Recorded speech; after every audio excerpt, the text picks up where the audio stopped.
নামাজ পড়তে গিয়ে বিচারকের জুতা চুরি, চোর গ্রেফতার। জয়নুল আবেদিন ফারুকের মন্তব্য, শেখ হাসিনা রোহিঙ্গাদের নিয়ে রাজনীতি করে টাকা কামিয়েছে। জানাবো চাপে থাকলে ডিসেম্বরে নির্বাচন কাটাতে পারে 2027 সালে। এবং সর্বশেষ জানাবো গুরুদাসপুরে বিএনপি জামায়াতের সংঘর্ষ, আহত 5। এতক্ষণ শুনছিলেন সংবাদ শিরোনাম, এবারে বিস্তারিত। তবে তার আগে অনুরোধ থাকবে আমাদের চ্যানেলটি সাবস্ক্রাইব করে বেল আইকনটি ক্লিক করুন। নামাজ পড়তে গিয়ে বিচারকের জুতা চুরি, চোর গ্রেফতার। ঢাকার স্পেশাল জজ আদালত 10-এর বিচারক মোহাম্মদ রেজাউল করিমের জুতা চুরির ঘটনায় সুমন নামের এক যুবককে গ্রেফতার করেছে কোতোয়ালি থানা পুলিশ। জানা যায়, ঢাকা জজ কোর্ট জামে মসজিদে জোহরের নামাজ পড়তে যান ঢাকার স্পেশাল জজ আদালত 10-এর বিচারক মোহাম্মদ রেজাউল করিম। নামাজ শেষে দেখেন তার জুতা চুরি হয়ে গেছে। খোঁজাখুঁজির পর ওই মসজিদের নামাজ পড়তে আসা ব্যক্তি মোহাম্মদ সুমন নামে একজনের কাছ থেকে চুরি হওয়া জুতাসহ আটক করে মুসল্লিরা। পরে তাকে কোতোয়ালি থানা পুলিশের কাছে হস্তান্তর করা হয়। জুতা চুরির এই ঘটনায় ঢাকা স্পেশাল জজ আদালত 10-এর স্টেনোগ্রাফার রাসেল মিয়া বাদী হয়ে কোতোয়ালি থানায় বাদী হয়ে মামলা করেন। এই মামলায় মোহাম্মদ সুমনকে গ্রেফতার দেখিয়ে আদালতে পাঠানো হয়। মামলার আবেদনে যা বলা হয়েছে, ঢাকা স্পেশাল জজ আদালত 10-এর বিচারক মোহাম্মদ রেজাউল করিম নিয়মিতভাবে ঢাকা জজ কোর্ট জামে মসজিদে জামাতের সঙ্গে জোহর, আসর এবং ক্ষেত্রবিশেষে মাগরিবের নামাজ আদায় করেন। গত 13ই মার্চ দুপুরে ওই মসজিদের 3য় তলায় জোহরের নামাজ শেষে অফিসে আসার সময় মসজিদে রাখা তার ব্যবহৃত 1850 টাকা মূল্যের একজোড়া চামড়ার কালো জুতা খুঁজে পাচ্ছিলেন না। এর কিছুক্ষণ পর অজ্ঞাতনামা এক মুসল্লি মোহাম্মদ সুমনকে তার ডান হাতে পলিথিন ব্যাগে জুতা দেখে সন্দেহ করে 3য় তলায় নিয়ে আসেন। তখন বিচারক তার জুতা জোড়া শনাক্ত করেন এবং এই সময় সুমনকে আটক করা হয়। পরে কোতোয়ালি থানায় ফোন করে বিষয়টি জানালে ঘটনাস্থলে পুলিশ আসে এবং আসামিসহ চুরি করা জুতা জোড়া হস্তান্তর করা হয়। পুলিশ চোরাই জুতার জব্দ তালিকা প্রস্তুত করেন এবং আদালতের বেঞ্চ সহকারী মোহাম্মদ রবিউল আলমের জিম্মায় প্রদান করেন। জয়নুল আবেদিন ফারুকের মন্তব্য, শেখ হাসিনা রোহিঙ্গাদের নিয়ে রাজনীতি করে টাকা কামিয়েছে। শেখ হাসিনা রোহিঙ্গাদের নিয়ে রাজনীতি করে টাকা কামিয়েছে বলে মন্তব্য করেছেন বিএনপি চেয়ারপারসনের উপদেষ্টা জয়নুল আবেদিন ফারুক। ডক্টর ইউনূসকে উদ্দেশ্য করে ফারুক বলেন, বাংলাদেশে এখন জাতিসংঘের মহাসচিব এসেছেন, আপনি তাকে বলে দেবেন শেখ হাসিনা রোহিঙ্গাদের নিয়ে রাজনীতি করে টাকা কামিয়েছেন। আপনি মহাসচিবকে আরও বলে দেবেন, তারেক রহমান ও খালেদা জিয়ার হারানোর কিছু নেই। ভারতের প্রধানমন্ত্রী নরেন্দ্র মোদীকে উদ্দেশ্য করে বিএনপির এই নেতা বলেন, আপনি যদি বাংলাদেশের মানুষকে ভালোবাসতেন তাহলে হাসিনার মতো ফ্যাসিস্টকে আপনি কোনোদিনও সমর্থন দিতেন না। বাংলাদেশকে নিয়ে ভারতের ষড়যন্ত্র আর সহ্য করা হবে না। ভারতের স্বার্থ রক্ষা করতে গিয়ে বাংলাদেশকে মরুভূমি করেছে শেখ হাসিনা। এদেশের মাটিতে হাসিনার সমস্ত অপকর্মের বিচার হবে। তিনি বলেন, এই অর্জিত স্বাধীনতার মধ্যে দিয়ে সামনের দিকে যেই সরকার আসবে, সেই সরকারও যদি হাসিনার মতো এদেশে ফ্যাসিস্ট কায়েম করে, আমরা সেটি কখনোই মেনে নেব না। আমরা আবারও রাজপথে লড়াই করব। চাপে থাকলে ডিসেম্বরে নির্বাচন কাটাতে পারলে 2027 সালে।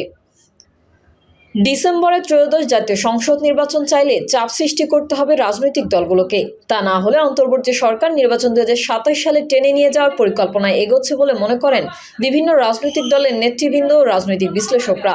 তারা মনে করেন, চলতি বছরের ডিসেম্বরে নির্বাচন অন্তর্বর্তী সরকারের কাছ থেকে চাপ দিয়ে রাজনৈতিক দলগুলোকে আদায় করে নিতে হবে। এই জন্য রাজনৈতিক দলগুলোর ঐক্যের কোনো বিকল্প নেই। এই প্রসঙ্গে জানতে চাইলে বিএনপির শীর্ষ নেতা মির্জা আব্বাস বাংলা নিউজকে বলেন, আন্দোলন করে চাপ দিয়ে নির্বাচন আদায় করা লাগলে পরিস্থিতি ভয়াবহ হবে।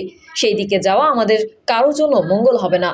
জাতীয় সংসদ নির্বাচন দেরিতে করতে চাওয়ার মূল কারণ কি, সেই সম্পর্কে খোঁজ নিয়ে জানা গেছে, ছাত্র আন্দোলনের মধ্যে দিয়ে গঠিত নতুন রাজনৈতিক দল জাতীয় নাগরিক পার্টির অবস্থান সুসংহত করার সুযোগ সৃষ্টি করে দেওয়া। এনসিপি মাঠের রাজনীতিতে শক্তপোক্ত হয়ে উঠতে চেষ্টা করছে। নতুন পার্টি এনসিপিকে সেই সুযোগ সৃষ্টি করে দিতে চায় অন্তর্বর্তী সরকার। সরকারের কাছে ছাত্র নেতৃত্বের বিশেষ অনুরোধ রয়েছে বলেও জানিয়েছে নির্ভরযোগ্য একাধিক সূত্র। জাতীয় নির্বাচন একটু সময় সাপেক্ষ করে নিতে পারলে মাঠে গুছাতে সময় পাবে এনসিপি। খোঁজ নিয়ে আরও জানা গেছে, এতে গোপনে সায় দিয়েছে জামায়াত ইসলামও। জামায়াতও মনে করে, নির্বাচন একটি পিছিয়ে দিতে পারলে দীর্ঘ সময় মাঠের রাজনীতির বাইরে থাকা দলটি আরও গুছিয়ে নিতে সক্ষম হবে। তাই প্রয়োজনীয় সংস্কারকে ইস্যু করে নির্বাচন দেরি করার ব্যাপারে অন্তর্বর্তী সরকারের সঙ্গে রয়েছে বর্তমান পরিস্থিতিতে সুবিধাজনক অবস্থায় থাকা জামায়াত ইসলামী। তারা মনে করে, অন্তর্বর্তী সরকার ক্ষমতায় থাকলেও তাদের রাজনীতির তেমন অসুবিধা ঘটছে না। নানা কৌশলে সরকারের গুরুত্বপূর্ণ জায়গাগুলোতে তাদের অনুসারী রয়েছে। ফলে নির্বাচন দেরিতে হলেও বেকায়দায় পড়ার কোনো সুযোগ আপাতত জামায়াতের নেই। এদিকে বিএনপির বিভিন্ন পর্যায়ের নেতাদের সঙ্গে কথা বলে জানা গেছে, কোনো দল বা সংগঠনকে রাজনৈতিক মাঠে শক্তিশালী করে তুলতে নির্বাচন দিতে দেরি করার কোনো মানে হয় না। সরকার এটি করলে তা পক্ষপাতিত্বমূলক আচরণ হবে। তাই দেশের অপর প্রধান রাজনৈতিক শক্তি বিএনপির নির্বাচন পেছানোর ব্যাপারে কঠোর আপত্তি রয়েছে। নির্বাচন ডিসেম্বরে আদায় করার ব্যাপারে প্রয়োজন হলে তারা আন্দোলন সংগঠিত করার কৌশলও গ্রহণ করেছে। কোনোভাবেই ডিসেম্বরের বাইরে নির্বাচন যাক তা তারা চায় না। পাশাপাশি চাপ দিয়ে নির্বাচন আদায় করা সম্ভব কিনা তা নিয়ে দলটির ভেতরে বিস্তর গবেষণা চলছে। এজন্য বিএনপির অন্য রাজনৈতিক শক্তিগুলোর সঙ্গেও সলা পরামর্শ করতে শুরু করেছে। বিএনপি সহ অন্য রাজনৈতিক দলের একাধিক নেতা বাংলা নিউজকে বলেন, এনসিপি ও জামায়াতকে বাইরে রেখে অন্য রাজনৈতিক দলগুলোর সঙ্গে আলোচনা সফল হলে চলতি বছরের এপ্রিল মাসের শেষের দিকে নির্বাচনের দাবিতে রাজপথে আন্দোলনে নামার পরিকল্পনা রয়েছে বিএনপির। দলটির মূল লক্ষ্য চলতি বছর ডিসেম্বরেই যে কোনো মূল্যে নির্বাচন আদায় করে নিতে হবে। তবে জামায়াতের সঙ্গেও বিএনপির একটি অংশ বোঝাপড়া করতে আগ্রহ দেখিয়েছে। তবে সবকিছুই পরিস্থিতির উপর নির্ভর করছে। অন্তর্বর্তী সরকারের বিভিন্ন পর্যায়ে কথা বলে জানা গেছে, নির্বাচন নিয়ে রাজনৈতিক চাপে পড়তে হবে তা সরকারও মনে রেখেছে। তাই সরকার পরিকল্পনায় রেখেছে চাপ সামাল দেওয়ার নানাবিধ কৌশল। সেই সব কৌশলে চাপ সামাল দিতে ব্যর্থ হলে ডিসেম্বরে নির্বাচন দিয়ে দেবে তারা। আর কোনোভাবেই চাপ সামলে নিতে পারলে নির্বাচন 2027 সালে টেনে নিয়ে যাবে ইউনূস সরকার। এদিকে সম্ভাব্য রাজনৈতিক চাপের বিষয়টি আমলে রেখে নির্বাচন কমিশন ডিসেম্বরে নির্বাচন করার এক ধরনের প্রস্তুতি নিয়ে রাখছে।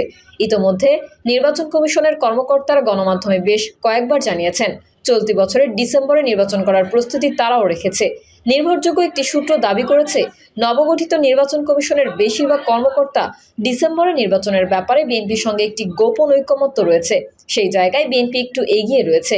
বৈষম্যবিরোধী ছাত্র আন্দোলনের সঙ্গে ঘনিষ্ঠ একাধিক সূত্র ও এনসিপির নীতি নির্ধারণী পর্যায়ের কয়েকজনের সঙ্গে কথা বলে জানা গেছে, আওয়ামী লীগকে ক্ষমতাচ্যুত করে তারা বিএনপির হাতে মসনদ তুলে দিতে চায় না। এজন্য তারা আন্দোলনও করেনি। অবশ্যই নতুন রাজনৈতিক বন্দোবস্ত ক্ষমতায় চেয়ারে বসবে। এজন্য দেরিতে নির্বাচন হলে তারা সুবিধাজনক অবস্থায় যেতে পারবে বলে বিশ্বাস করে এনসিপি।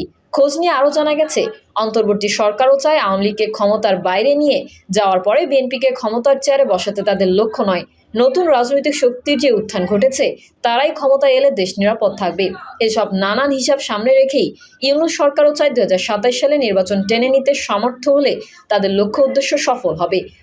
তা না হলে লেজে গোবরে হবে সকল পরিকল্পনা। প্রিয় দর্শক, এই ছিল এখনকার সর্বশেষ সংবাদ। আপডেট সংবাদ পেতে চ্যানেলটি সাবস্ক্রাইব করে বেল আইকনটি ক্লিক করুন। কমেন্টে আপনার মতামত জানিয়ে আমাদের সাথেই থাকুন। ধন্যবাদ সবাইকে। আল্লাহ হাফেজ।